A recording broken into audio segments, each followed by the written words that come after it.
Lights out for the devil and Mr. O.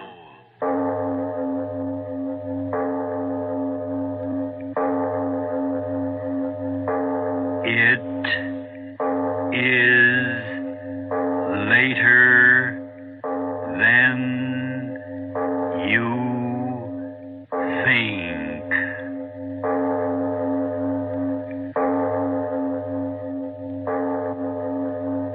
Turn out your lights now. We bring you stories of the supernatural and the supernormal, dramatizing the fantasies and the mysteries of the unknown. We tell you this frankly so that if you wish to avoid the excitement and tension of these imaginative plays, we urge you calmly but sincerely to turn off your radio now.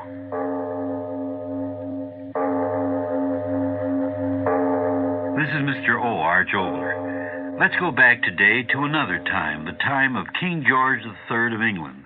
But our story is not of monarchy. It's the story of an ordinary man by the name of Samuel Jones, who had the extraordinary profession of official killer for the state. And now, if you haven't already done so, turn off your lights now and listen to Official Killer.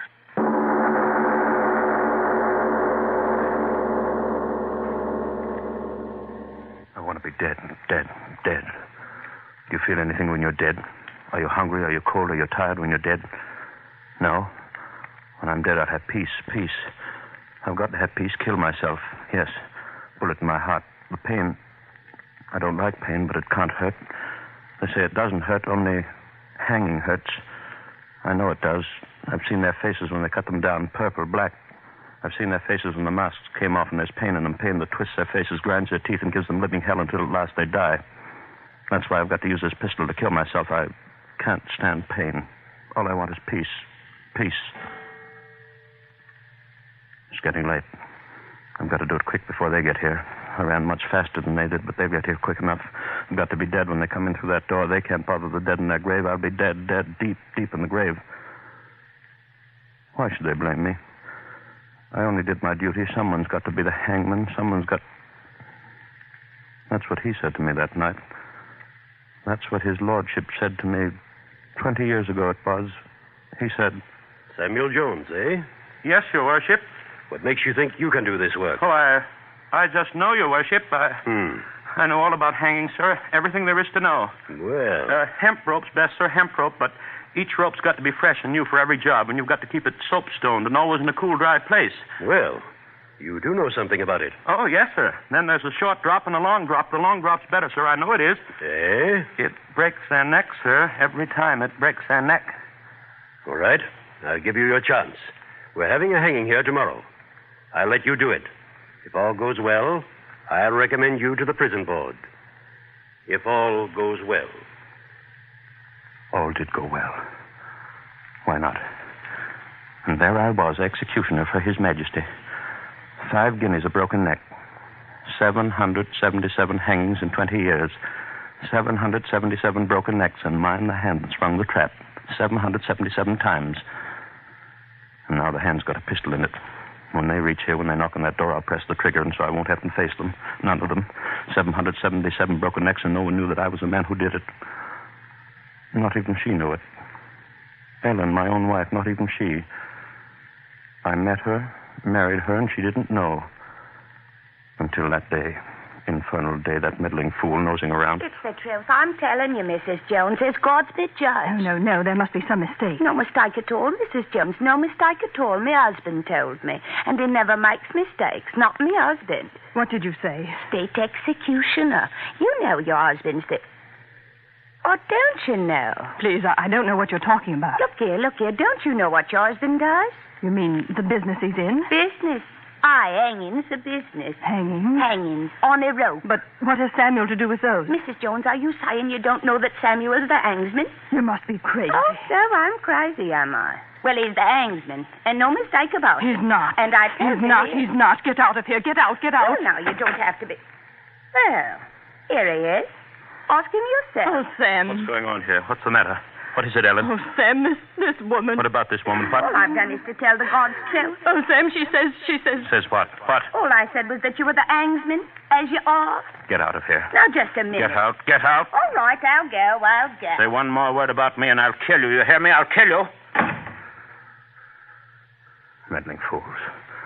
Meddling fools. Sam. You shouldn't have talked to her. Why did you listen? Sam. Things like that, it isn't good for me. Sam, it is true. Man's got to earn his living. I'm living from killing. You crazy? I don't kill. I don't condemn them. You killed I them. tell you, I'm not the judge. Oh, now, Ellen. Don't touch me, hangman. All right, that's what I am. Hangman. Hangman. Yes, hangman. Say it again and again. What do I care? I like being a hangman. You hear me? I like being a hangman. Oh, no. Yes, and here's something more. No, Sam. I like killing them. No. I like the way they stumble when they walk up the stairs. No. I like the cold whiteness of their skins when I put the noose around their necks. I like the way everyone looks at me, watches me, and then the crash and the rope stretches. Sometimes their legs kick in the air, and you hear them heaving for a little air. They can't get past the tightened rope around their necks. No, Sam. No, Sam. When I was a boy, they strung a man up from a tree just outside of a town. And I watched him, and I saw him dance on air, and I said to myself, someday I'll do that, too. Hang them, legal, make them dance on air, 'cause it's a law. And now I'm doing what I wanted. Executioner for the crown. And Whalen won't change it a bit. Now, come here to me. No, stay away from me. Come here. No, I won't stay with you. I won't, Hangman. I won't stay with you. I'll go away. I thought she wouldn't leave me, but she did. Ellen left me. I looked all over, couldn't find her. After a while, I didn't care. What's a woman? I had my work. Hanging work. 5 guineas a hanging and gold coin. 5 of them. 5 golden guineas. I like the sound of them. 1, 2, 3, 4, 5. I bought a strong box and kept them there. Every hanging meant 5 more. Paying me they were for what I liked to do. It was funny, very funny. I didn't miss her. No, why should I? I had my work. I got to be good at my work. The courts were good, too. They gave me plenty to do. I tried out different ways. I made a hanging machine with springs and sandbags that jerked the man into the air first and then dropped him through a trap. I tried out different ropes and different running nooses. Oh, I got to be good at it in 20 years, real good. Ticking. Stop ticking. I hear you, blasted clock. I hear you. What are you trying to tell me? I know. There isn't much time left. They'll be here soon. Let them come. I'm ready. Pistol in my hand, I'm ready. For the first knock on the door, I won't be here to hear them. I'll have peace and quiet. Whatever they say to me, I won't hear it because I'll be dead. And why should they say it? What's done is done. 777 of them. It was fun because each died different. 777 different hangings. It was fun, I tell you, fun. Some are moaning.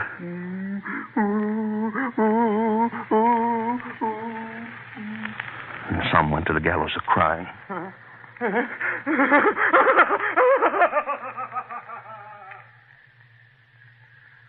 Best of all, I liked the one that went out crazy scared. Screaming, yelling, wailing. Yes. The ones that were crazy scared were the best. I liked them fine. And 5 guineas just the same for having fun. 5 guineas. Once I had at the door, I heard a sound. Now, I just imagine no one's knocking. If they knock, I press the trigger. They won't get me, not me. 777 at 5 guineas each. Coins that bit into my flesh when I grabbed them tight. Oh, I like the sound. Money, yellow money. First, I like the hangings best, and then the money. Then I got to like them both. Watching, eager around the courtrooms, this trial, that trial. Would they hang him? Would they hang her? Would the judge say guilty? If he did, it meant a hanging another 5 guineas. Oh, I watch for business, new business, my business. Hang them up and watch them die. When will they knock on the door? When? Pistol's heavy in my hand. He used the pistol, too, they said. Tom Allen. I read about him in the court announcement one day when I was outside of the courtroom looking for new business. Hanging business. Thomas Allen, 20-year-old law student, was charged by the city police with having murdered his sweetheart, Lorraine Hamilton, 19-year-old daughter of Arvin Hamilton. Young Allen denied the charge vigorously. He stated that the girl had sent him a letter in which he told of her intentions of committing suicide. But at a late hour, Allen was unable to produce this letter. He was held without bond at the tower in the church. Yes, that's what it said. That's what it said. He'd murdered her, young girl. The minute I read it, I said to myself, Sam Jones is the next one. I could hear the money clinking in my hand already. And Tom Allen hanging by his neck.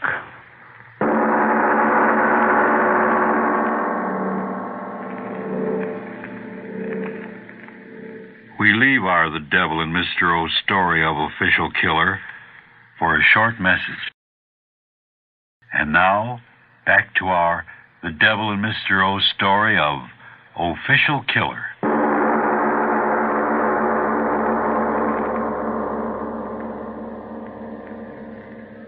What am I thinking about? Why don't they come and knock on the door and let me get this over with? I need the knocking on the door to give me nerve enough to press the trigger. This waiting. I waited for Tom Allen, too. I waited for them to say guilty to him so I could put the running noose around his neck. I waited, going every day to the trial. The prosecutor for the Crown said... Guilty. The young man's solicitor said... Not guilty. The young man said... I didn't do it. I tell you, I didn't do it. She did it herself. She wrote me a letter saying that she was killing herself. She wrote me a letter. She wrote me a letter, I tell you. She wrote me a letter. Yes, that's what he said. She wrote me a letter saying she was killing herself. And where was the letter? Where was the letter? Nobody knew. Couldn't find it. And day after day, sitting there in the courtroom, I could see the noose coming close and close. A few days more and he'd be dancing on air. Another 5 guineas in my box. Such a pity, such a handsome young man, strong young neck for my rope. I say he didn't have a chance. What good did it do for his solicitor to keep saying... I tell you, gentlemen, it is circumstantial evidence and circumstantial evidence alone which has been produced. A weird combination of circumstances have conspired to make it appear that the suicide of this unfortunate girl was a murder committed by this equally unfortunate young man. And an equally weird set of circumstances have resulted in the disappearance of this vital letter which clears Tom Allen of all responsibility for Mistress Hamilton's death. In this letter, the girl clearly stated that she was taking her own life by poison. In spite of the absence of this letter, surely you, as intelligent men, can tell after seeing and hearing Tom Allen's testimony that he is telling the truth, that such a letter did reach him, and that he is innocent of all wrongdoing. But there was no letter. He didn't have a chance. The prosecutor for the Crown got up. He said... The letter.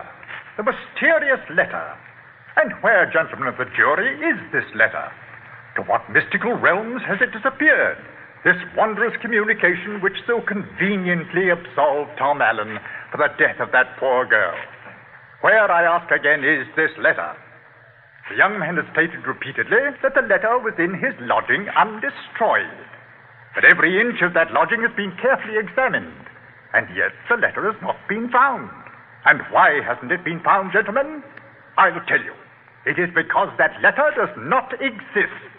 Lorraine Hamilton never wrote such a letter. She was murdered. Murdered in a fit of jealous rage by this man who expects you to believe a preposterous story about a letter. Yes. I sat there and I felt good, because I saw that young fellow didn't have a chance. My noose was getting closer and closer to his neck. And then the black cap on the judge's head. For this vicious crime against the order and security of the Crown, you, Thomas Allen, are hereby condemned to be hanged by the neck until dead. No! No, I didn't do it. I didn't do it, I tell you. I didn't. I'm innocent. I didn't do it. I tell you, Then I had him. All his yelling, all his screaming wouldn't do any good. I had him, all ready for my noose, guilty. I wanted to go up and thank the judges. Gave me business, hanging business, devil's business. Why don't they hurry up and get here? Wouldn't have to think anymore. Knock on the door, I wouldn't have to think. Finger squeeze the trigger, finished piece. I won't have to think.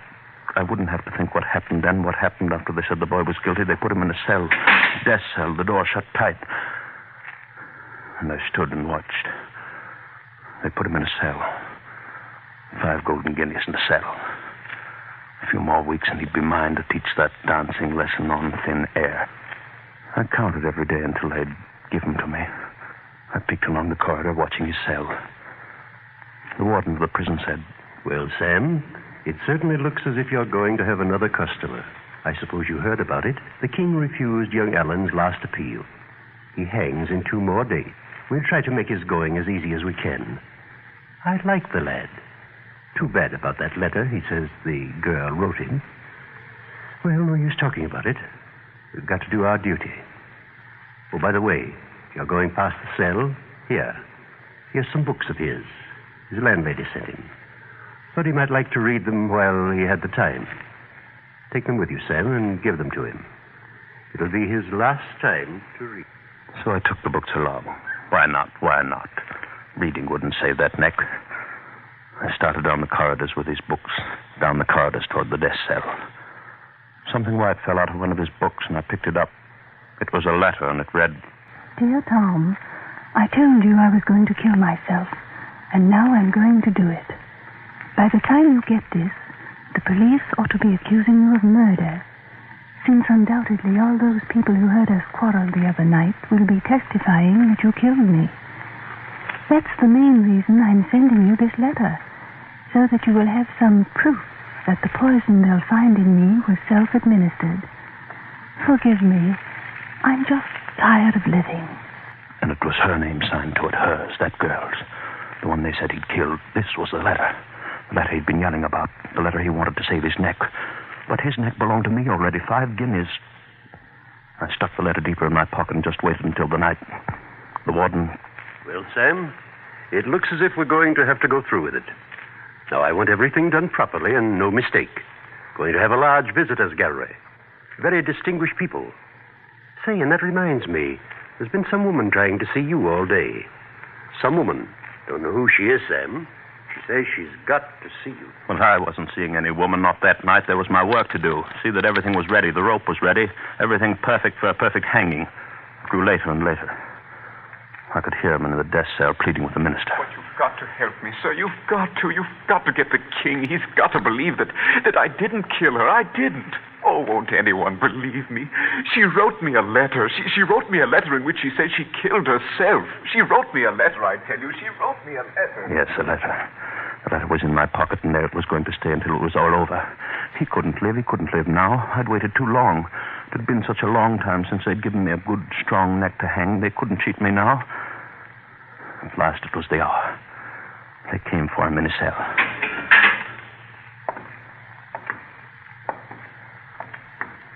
They led him down the corridor.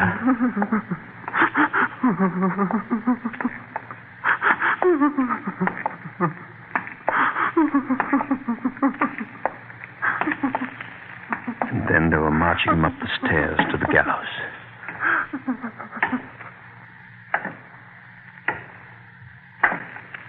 I was waiting. The rope was in my hand. The boy looked up at me. His lips moved. He said, I tell you I didn't do it. The letter. Black hood over his head. The letter, I didn't kill her. The letter, I tell you I didn't do it. The trap. His heart.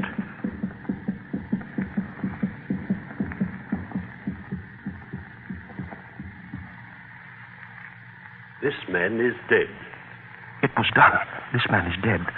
5 golden guineas, the warden said. Good work, Sam. Broke his neck. I went out into the streets.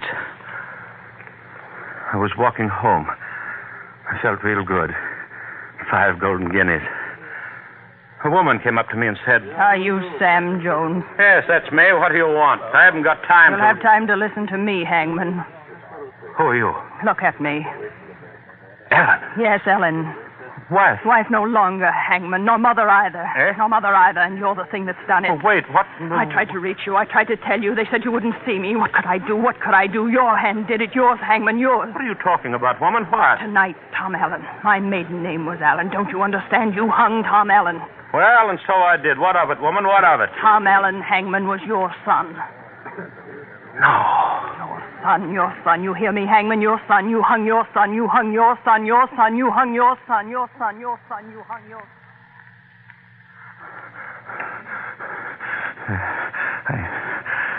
I began to run. Down the street. Away from her. Running. A man stepped out of the shadows. He stopped me. I couldn't see his face. You killed my brother 7 years ago this night, hangman. I said, no. Leave me alone. I kept on running. A woman stopped me.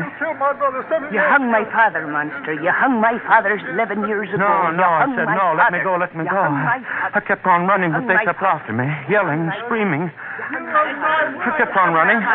Faster. New voices joined them. I looked back. The street was black with hundreds chasing me, yelling, screaming. I'd hung their sons, fathers, brothers.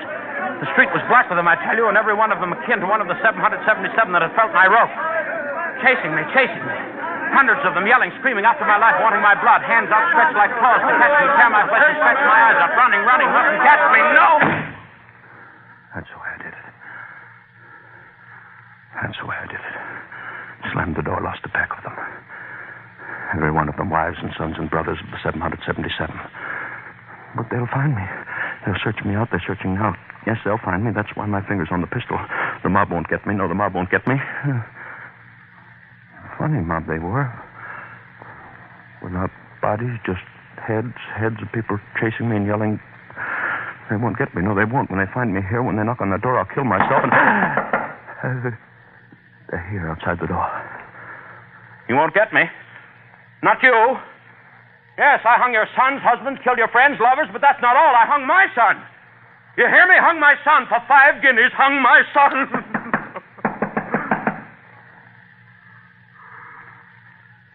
Yes.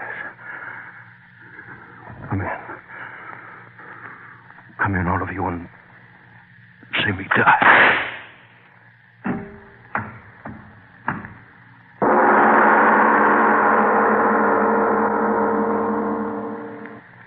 And you mean to say he yelled out for you to come in and then he shot himself? Yes, sir.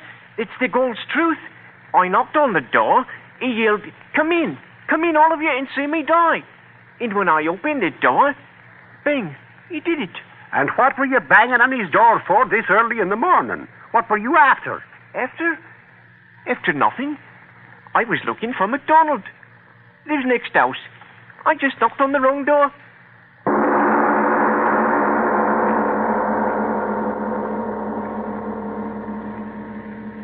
This is Mr. O. Arch Obler.